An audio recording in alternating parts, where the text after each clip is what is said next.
오늘의 묵상 한 장은 역대하 26장입니다. 오늘도 생명의 말씀과 기도의 능력으로 천국을 신갈하는 은혜가 있기를 원합니다. 역대하 26장 내용은 이제 남유다 왕 우시야 그런 신앙과 그의 행적에 대한 내용들이 기록이 되고 있습니다. 우시야는 그의 할아버지 이 요시야와 그리고 그의 아버지 아마시아에 이르러 동일하게 우시야 시대에는 또 전반기 내용을 보면은 하나님이 보시기에 정직하게 행해요. 그러나 그 통치 후반기 이 내용을 통해서 보면은 끝이 이렇게 하나님이 보시기에 좋지 않는 그런 일들을 진행하는 왕이지요. 자, 26절부터 5절 1절부터 5절까지 이 내용은 그 통치 그런 어떤 계획과 평가에 대해서 지금 말씀을 하고 있는데 26장 1절 내용을 보면은 유다 온 백성이 나이가 16세 된 우시야를 세워 그의 아버지 아마샤를 대신하여 왕으로 삼았다. 지금 이렇게 표현하고 있습니다. 하나님께서 우시야를 왕으로 이렇게 삼았다라고 소개하기보다는 온 이스라엘 유다 백성들이 우시야를 왕으로 삼았다. 지금 이렇게 표현을 하고 있습니다. 이 내용은 왜 그랬습니까? 바로 이 남유다 왕국에 이러한 일들이 4번 기록되고 있어요. 그런데 이 일은 바로 우리가 역대하 25장 27절 이 내용을 통해서 보면은 그의 아버지 아마샤, 그 아마샤는 처음에 하나님의 말씀에 이렇게 순종하던 그런 왕이었습니다. 그러나 이제는 그 이 아마샤가 온 마음으로 하나님을 섬기지 못했어요. 그리고 이런 에돔과의 승리를 통해서 돌아오면서 오히려 이 에돔 신들을 이제 자기 신으로 받아들여서 경배하는 그런 우상 숭배를 하는 그 결과 결국 이 아마샤는 자기 신하들의 죽임을 당하게 되어지죠. 자, 그래서 이제 배반을 통해서 반역을 통해서 죽임을 당하고 그 아들 이 우시야를 왕으로 유다 백성들이 세웠다. 지금 이런 내용으로 시작을 하고 있습니다. 자, 그런데 신기한 것은 하나님께서 이런 반역 사건을 통해서 왕이 세워졌음에도 불구하고 왕조가 바뀌지 않아요. 이 내용은 하나님이 이 다윗에게 약속하신 그 약속을 신실하게 이루셨다라는 사실을 우리가 이 1절 내용을 통해서도 살펴볼 수가 있습니다. 자, 그런데 우시야의 그런 그 행적 내용 가운데 특이할 만한 것이 2절 이렇게 소개를 하고 있죠. 26장 2절 내용을 보니까 아마샤 왕이 그의 열조들의 묘실에 누운 후에 우시야가 엘롯을 건축하여 유다에 돌렸더라. 지금 이렇게 표현을 하고 있습니다. 이 엘롯은 에돔 땅인 거죠. 그래서 이 에돔 땅에 있는 그 엘롯을 건축했다. 최남단에 있는 그런 지역의 엘롯을 건축했다는 것은 그만큼 이제 그 우시야 왕 때의 공로가 큰 내용들을 이렇게 소개를 하고 있어요. 그러면서 3절 왕위에 오른 지 16제 있지만 예루살렘에서 무려 52년 동안 지금 나라를 다스렸다. 지금 이렇게 표현을 하고 있습니다. 자, 그러면은 52년 동안 남유다를 통치했을 때 하나님의 평가는 어떻게 될까요? 뒤에 4절 이 내용을 통해서 보니까 우시야가 그의 아버지 아마샤의 모든 행위대로 여호와 보시기에 어떻게 했다?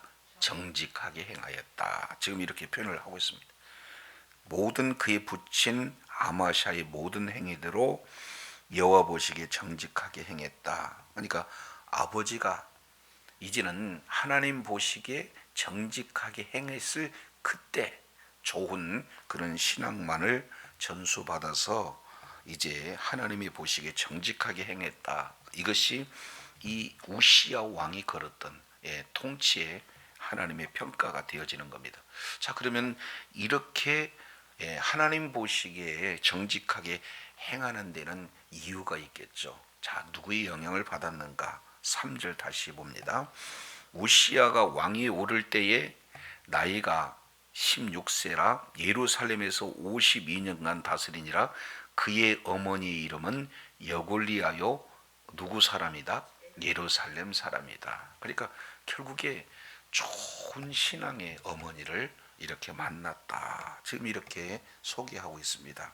이름을 여골리아 이렇게 얘기하는 것은 그 뒤에 예루살렘 사람이다라고 하는 것을 덧붙이고 있습니다. 예루살렘은 하나님이 임재하시는 성전이 있는 장소이기 때문에 예루살렘 사람이다라고 하는 것은 그만큼 신앙이 이렇게 좋은 그런 사람임을 이렇게 설명을 하고 있습니다. 그러니 어머니가 신앙이 좋은 그런 어머니가 되어서 비록 이제 어린 나이 아버지를 이제 아버지는 반역에 의해서 죽임을 당하고 그 어머니가 지금 신앙에 좋은 영향력을 이렇게 미쳐서 아버지의 전반기 그리고 아버지의 후반기 이 내용 가운데 전반기 하나님의 보시기에 정직하게 행했을 그때를 이제 회상하게 하고 그 길을 걷게 함으로 이 우시야 왕은 52년간 통치할 때 하나님의 평가가 정직하게 행했다. 지금 이렇게 말씀을 하고 있습니다. 뿐만 아니라 5절 내용을 통해서 보면 하나님의 묵시를 밝히 하는 스가랴가 사는 날에 하나님을 찾았고 그리고 그가 여호와를 찾는 동안에는 하나님이 뭐하게 하였다? 형통하게 하셨다. 지금 이렇게 말씀을 하고 있습니다. 그러니까 하나님께서 형통하게 하시는 그 내용 앞에 5절 하나님의 묵시를 밝히 하는 스가랴 사는 날에 그랬습니다. 그러니 이 우시야에게는 또 다른 또 영적인 이런 스승이 있죠. 바로 스가랴. 그래서 이 어머니 여골리아 그리고 그의 영적인 스승 스가랴 이런 좋은 영향 이런 하에 우시야가 선정을 전반기에는 베풀었을 수 있었다. 그래서 하나님을 찾게 되고 하나님을 찾는 동안에 우리 하나님께서 형통하게 하셨다라는 것이 우시야의 최종적인 지금 이런 통치의 평가다 이렇게 볼 수가 있습니다. 자, 그러면 우리 하나님께서 어떻게 평가를 이렇게 형통하게 하셨는가 하는 그 내용이 자 6절에서 8절까지 이 내용을 통해서 보면은 정복 사업 그리고 이 국제적으로 얼마나 명성을 얻었는가를 잘 보여주고 있습니다. 6절 내용을 보면은 우시야가 나가서 블레셋 사람들과 싸우고 가드 성벽과 야불의 성벽과 아스돗 성벽을 헐고 아스돗 땅 블레셋 사람들 가운데 성읍을 건축하매 하나님이 그를 도우사 블레셋 사람들과 그리고 그루바알 거주하는 아라비아 사람들과 마온 사람들을 치게 하신지라. 하나님께서 도우셔서 하나님께서 그들을 치게 하셨다. 지금 이렇게 표현하고 있습니다. 그래서 이 남유다를 중심으로 해서 서쪽이 블레셋 사람 강력한 그런 군대를 소유하고 있는 나라죠. 그리고 남쪽의 아라비아 사람 심지어는 마온 사람들까지 하나님께서 치게 하셨다. 지금 아주 이 정복 사업을 하나님께서 이렇게 승리하게 하신 것을 소개하고 있어요. 동시에 8절 내용을 보면은 암몬 사람은 동쪽 지역에 있죠. 그런데 암몬 사람이 우시야에게 조공을 바쳤다. 그래서 우시야가 심히 강성하여 그 이름이 애굽 변방까지 퍼졌다. 지금 이렇게 표현을 하고 있습니다. 우시야 시대에 이제는 선지자 이사야가 활동하던 그런 어떤 시대가 바로 이 우시야 시대 내용이 되어집니다. 자, 그런데 그 우시야가 이 전반기에 이렇게 국제적인 명성을 얻을 만큼 그러니까 다윗의 시대, 솔로몬 시대에 버금갈 만한 그런 명성이 우시야 시대에 이르렀어요. 그만큼 이제 강력한 그런 통치가 이루어졌다는 것을 보여주고 있습니다. 이에 내치 부분에서도 어떤 내용인가? 9절 10절 이 내용을 통해서 보면은 이제 국격이 얼마나 좋은가. 그리고 9절 내용을 통해서 보면은 이런 말씀을 하고 있어요. 우시야가 예루살렘 성 모퉁이 문, 그리고 골짜기 문, 그리고 성굽 여기에 망대를 세워서 견고하게 하였다. 지금 이렇게 표현하고 있습니다. 이제 이 아마샤, 아버지 아마샤 시대 때 북이스라엘 왕 요아스가 와서 이제는 예루살렘을 아예 초토화시킨 내용을 볼 수 있습니다. 그래서 그의 아들 우시야는 어떻게 해요?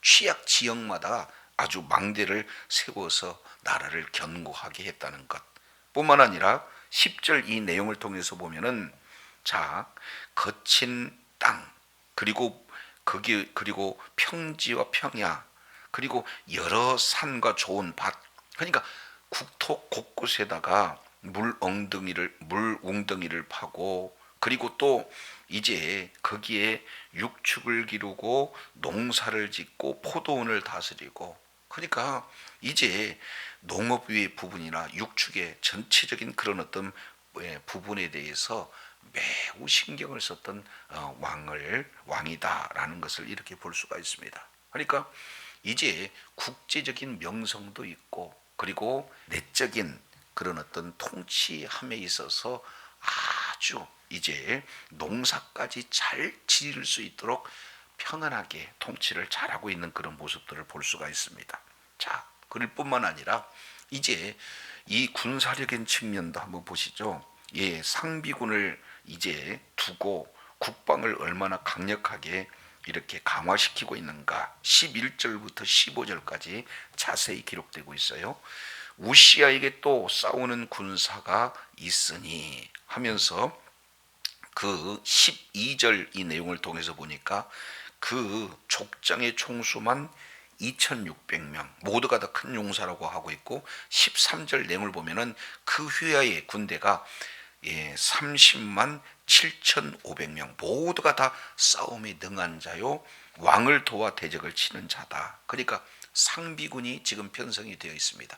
언제든지 출전 명령만 하면 이제 가서 왕의 그런 어떤 왕을 도와서 전쟁에 나갈 만한 상비군이 지금 편성이 되어 있다.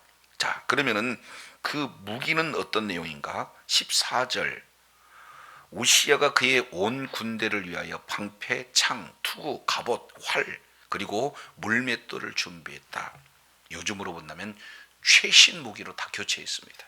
그리고 15절 내용을 보면은 신무기도 개발해서 배치하고 있는 것을 볼 수 있죠. 또 예루살렘에서 재주 있는 사람들에게 무기를 고안하게 하여 망대와 성곽 위에 두어 화살과 큰 돌을 쏘고 던지게 하였으니 그의 이름이 널리 퍼짐은 기이한 도우심을 얻어 강성하여짐이라. 지금 이렇게 표현을 하고 있습니다. 국가를 방위하는 그런 어떤 내용에서도 이런 신무기를 만들었어요. 멀리까지 공격할 수 있는, 지금으로 보면은 미사일이 되겠죠. 장거리 미사일. 자, 그렇게 해서 신무기를 만들으니까 그 이름이 이제 국내뿐만 아니라 국외 넓은 지역에서 퍼졌다. 근데 이 내용은 우시야가 대단해서라기보다는 이렇게 표현하고 있습니다. 기이한 도우심을 얻어 강성해졌다. 지금 이렇게 말씀을 하고 있습니다. 자, 그래서 5절 하반절 여호와를 구하는 날 동안에는 하나님이 형통하게 하셨다는 것. 7절에 보니까 하나님께서 도우셔서 주변 국가를 이기게 하셨다는 것. 그러면은 이런 이제 국내 정치나 국외 정치 모든 내용에서 혁혁한 그런 어떤 이 전과를 나타낼 수 있는 것은 오늘 한마디로 하나님께서 도우시되 어떻게 도우셨느냐? 기이한 도우심이 있었기 때문에 이런 모든 것이 가능했다. 이렇게 말씀을 하고 있습니다. 그러니까 여기에 기이한 도우심을 이렇게 표현하는 것은 이런 사람이 상상할 수 없는 여러 가지 많은 그런 일들을 통해서 도우셨다는 거 아니겠습니까? 자, 그래서 이제 남유다 왕 우시어 시대 때는 솔로몬 시대에 버금가는 그런 부흥기가 이루어지는 것을 볼 수가 있어요. 자, 그런데 이렇게 잘 나갈 때 문제가 발생이 되어집니다. 16절 그가 강성하여짐에 그의 마음이 뭐했다? 교만해졌다는 거예요. 대부분 약할 때 교만하지 않고 뭔가 잘할 때 교만해지는 그런 모습들을 지금 이 우시야 시대를 통해서도 살펴볼 수가 있습니다. 그러니까 그의 마음이 교만해져서 악을 행했다는 것. 그게 어떤 악이냐? 하나님께 범죄했다는 것. 그 하나님께 범죄하는 대표적인 내용 중에 하나가 이제 여호와의 전에 들어가서 그 향단에 분향하는 그런 일들을 진행했다. 이렇게 표현하고 있습니다. 우시야 왕은요, 외교면 외교, 국방이면 국방, 그리고 경제면 경제, 이런 여러 각 분야에서 아주 탁월한 그런 업적을 이렇게 일궈낸 그런 왕입니다. 근데 이번에는 종교 분야에서도 뭔가 이름을 내고 싶은 그런 높은 마음이 있었던가 봐요. 그렇기 때문에 제사장들이 해야 할 그 일을 지금 누가 하고자 지금 했습니까? 왕이 하고자 했다는 이런 어떤 이 욕심을 내고 있는 것을 볼 수가 있습니다. 자, 그래서 이 일이 하나님 보시기에 이런 악을 행하는 내용이기 때문에 제사장이 극구 말리죠. 17절 제사장 아사랴가 여호와의 용맹한 제사장 80명을 데리고 그 뒤에 따라갑니다. 그리고 18절에 왕을 막게 되죠. 왕을 막으면서 분명히 이렇게 전합니다. 우시하여 왕 여호와께 분향하는 일은 왕이 할 바가 아닙니다. 오직 분향하기 위해 구별받은 아론 자손 제사장들이 할 바입니다. 그러니 성소에서 나가세요. 왕이 범죄하였으니 하나님께 영광을 얻지 못합니다. 정확하게 그의 잘못을 지적하고 있어요. 여기서 용맹한 자 82내용은 굉장히 용기 있는 자예요. 그때 당시에 이 왕은요, 이렇게 많은 그런 일들 주변국까지 그 이름이 그 명성이 퍼져 있기 때문에 보통 왕이 아니잖아요. 그런데 그 왕을 누군들 막을 수 있겠어요. 그런데 용기 있는 80명과 함께 지금 대제사장 아사랴가 그 일을 딱 지금 맡고 있는 것을 볼 수가 있습니다. 그러면 우시야는 몰라서 왕이 하는 일과 제사장이 하는 그 일을 구분할 수가 없어서 일을 행하느냐? 아니라는 거죠. 이렇게 정확하게 왕이 할 일이 아닙니다. 이것은 하나님께 영광 돌리는 그런 내용이 아닙니다라고 정확하게 제지하고 있음에도 불구하고 19절 우시야가 손으로 향로를 잡고 분향하려다가 뭐를 냈다는 거예요? 노를 냈다. 지금 이렇게 말하고 있습니다. 분을 낸 거죠. 그러니 왕의 명령을 왜 듣지 않느냐? 이것은 하나님의 그런 어떤 명령보다도 왕권을 더 위에 지금 세우고 있는 내용입니다. 하나님의 권위 위에 왕 권위를 더 높이고 있는 그런 내용이 되어지죠. 그러니까 이제는 하나님의 말씀을 본인이 듣지 않는, 하나님께 범죄한다는 사실은 까마득히 잊어버리고 이제 왕명을 거스리고 있는 그런 이 제사장들을 향해서 노를 바랬다. 이거 굉장히 심각한 그런 문제 아니겠습니까? 자, 그랬을 때 하나님께 징벌을 받습니다. 여호와의 전 안에서 이제 제사장 앞에서 그 이마에 나병이 발하고 있는 것을 볼 수가 있게 되어지죠. 자, 이랬을 때 20절입니다. 대제사장 아사랴와 모든 제사장이 왕의 이마에 나병이 생겼음을 보고 성전에서 급히 쫓아냅니다. 그리고 여호와께서도 치심으로 왕도 속히 나갈 수밖에 없는 이런 어떤 상황이 되어지는 거죠. 그래서 그 죽음을 한번 보시죠. 21절 내용을 통해서 보니까 우시야 왕이 죽는 날까지 나병 환자가 되었습니다. 나병 환자가 되었기 때문에 여호와의 전에서 끊어져서 별궁에서 살았습니다. 그리고 그의 아들 요담이 왕궁을 관리하며 백성을 다스렸고요. 22절 그의 남은 시종 행적은 아모스의 아들 선지자 이사야가 기록했고, 우시야가 그의 조상들과 함께 누움에 그는 나병 환자라 하여 왕들의 묘실에 접한 땅 곧 그의 조상들의 곁에 장사하였다. 접한 땅 그리고 곁에, 그 얘기는 조상들 묘에 들어갔다는 겁니까? 못 들어갔다는 겁니까? 못 들어갔다는 거예요. 그만큼 이제 그의 전반기 그런 어떤 통치 가운데는 하나님의 보시기에 정직하게 행했으나 마지막 지금 후반기 내용을 통해서 보면 비참한 최후, 이제 나병에 들고 그리고 이제 격리돼서 살 뿐만 아니라 심지어는 그 무덤이 이제 왕실 무덤에 이렇게 그 조상들과 함께 하지 못하는 이런 수치스러운 그런 모습들을 이렇게 살펴볼 수 있습니다.